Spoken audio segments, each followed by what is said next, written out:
महाराज की जय। जय सब लोग बोलना है, दाई दो हाथ ऊपर जोरदार सब लोग जयकारा लगाना है। प्रेम से बोल हनुमंतलाल महाराज की जय, शीतला मैया की जय, ग्राम देवी देवताओं की जय, अपन अपन दाई दादा की जय, अपन अपन घर वाला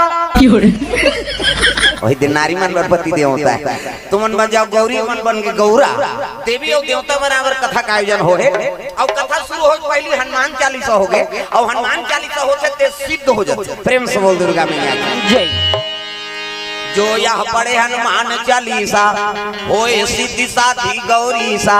इसे इस सिद्धि करे के डिग्री कौन दे है? शंकर जी। प्रेम से बोल दुर्गा मैया की जय। अब हनुमान चालीसा पाठ करो, आप लोग सिद्धि प्राप्त हो ही। अब कर गारंटी में ले तो कहा थे शंकर जी। प्रेम से बोल दुर्गा मैया की जय। होए सिद्धि साधी गौरी सा। इसे और सिद्धि कैसे नहीं हुई थे शंकर जी पूछ ले जाकर। प्रेम से बोल दुर्गा मैया की जय। तक पन पावा है नहीं। अब यहाँ हमेशा हनुमान जी के मंदिर में आप आख हनुमान चालीसा पाठ करत हो, हनुमान जी का आरती करत हो, है नहीं। इकल बड़े सौभाग्य की बात है। अब कलयुग में साक्षात देवता कभी नहीं ही छरे। प्रेम से बोल दुर्गा मैया की जय। और देवता इनके मन अपन समय में राज करी।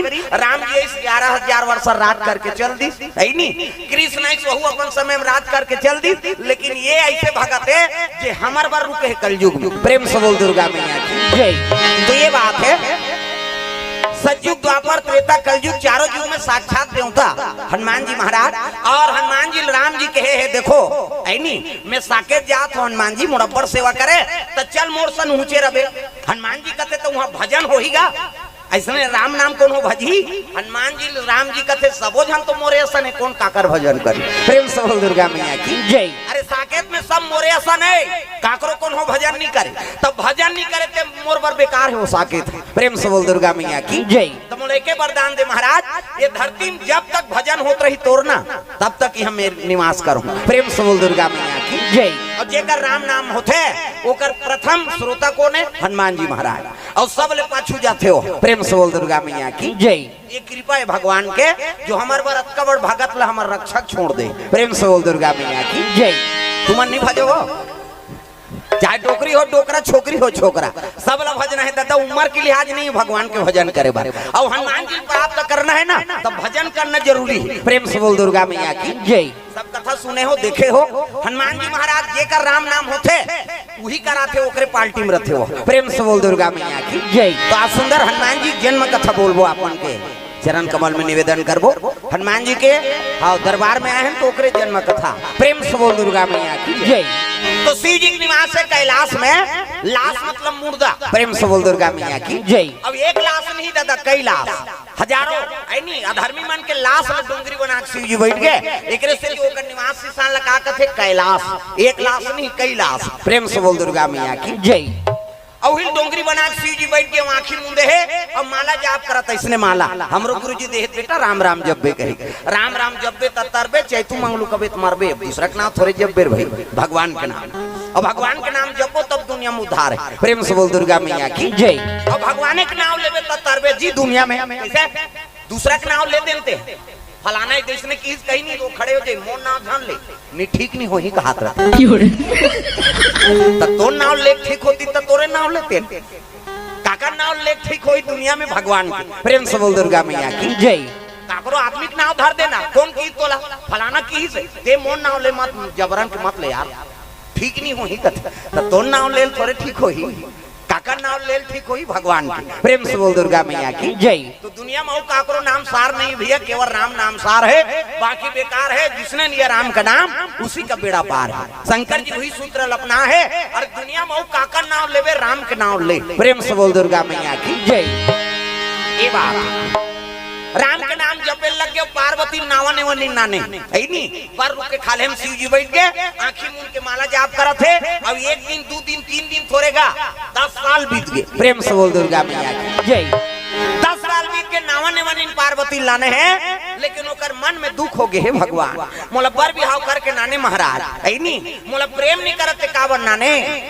10 साल बीत गए, नारी सन गोठियाई नहीं है तो नारी जीवन बीतही। प्रेम से बोल दुर्गा मैया की जय। एक दिन ले 2 दिन जन गोठियाए, वो छोकरी पल्ला भाग गई। एरी माखुर को तोरा संकट को कहे नहीं, पार्वती मुड़ी धर के बैठ गई, हे भगवान संसार भर कृष्ण दूल्हा तो हो जा तेहाय और मुसर तेन ही दूसर हो जाए गड़बड़ होई नहीं ऐसे पार्वती बड़ा दुख हो गए माली मोला प्रेम नहीं करते कावर शादी करके नाने प्रेम से बोल दुर्गा मैया की जय मन दुखी है शिव जी के रोज पूजा करे तो एक ठन जीत एक डार इसके से ओकर जटा में एक ठन मई लोगन बैठे प्रेम से बोल दुर्गा मैया की जय शंकर के जटा में एक ठन मई लोगन बैठे एकर करे जे दुखत है अब वो जत्ती जवान पूजा करे जाए तत्की जवान हंसे गो जटम बैठे रहते वो हंसत है रोत है आई ये अगवाक बुकिंग कर रही थी हमला कार शादी करके नानी सोई थी प्रेम से बोल दुर्गा मैया की जय पार्वती मन में शंका हो गई फट शंका नारी जीवन में जल्दी शंका आता कैसे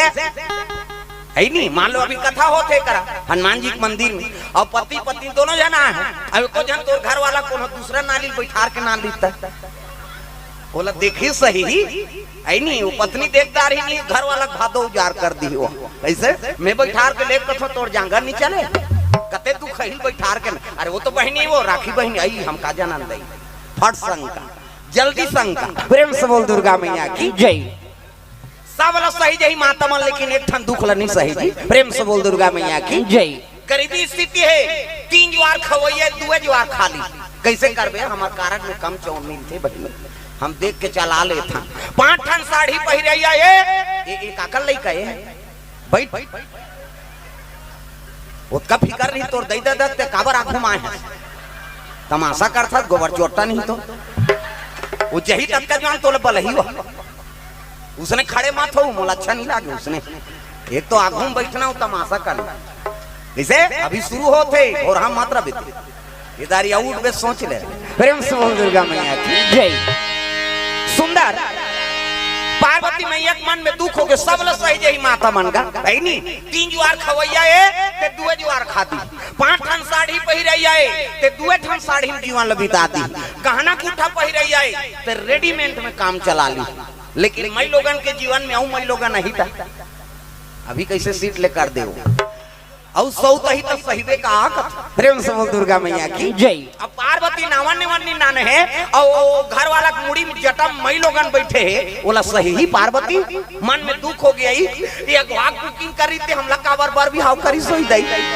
एक ठन चीज आउ देखिस कैसे ओकर गला में मुड़ी के माला है प्रेम से बोल दुर्गा मैया की जय शंकर जी के गलम का है मुड़ी की माला प्रेम से बोल दुर्गा मैया की जय आई संसार में लग गोंदा फूल के माला नहीं मिली दई चाहती ते धतुरा फूल के पहन लेती ये काम मुड़ी है कुकुर मुड़ी बेंद्रा मुड़ी है संसार में हमार बेइज्जती करवात प्रेम से बोल दुर्गा मैया की जय टूठन संशय काकर मन में पार्वती हाँ के मन में और शिव जी जटम बैठे थे कौन है वो मई लोगन है तो जटम बैठे थे कौन है मई लोगन गंगा प्रेम से बोल दुर्गा मैया की जय जगत पावनी गंगा प्रेम से बोल गंगा मैया की जय शिव जी कतका जवान आंखें उघारे तेरा पूछो दई ऐसे के एक दिन शिव जी के समाधि से उब के मन पट ले आंखें खुल गई और जैसे आंखें खुलिस नहीं हब ले गोल धरदारी पार्वती पार्वती कथे प्रणाम भोलेनाथ कथे पार्वती का चीज कथे हमार मन में दू ठन शंका है दई प्रेम से बोल दुर्गा मैया की जय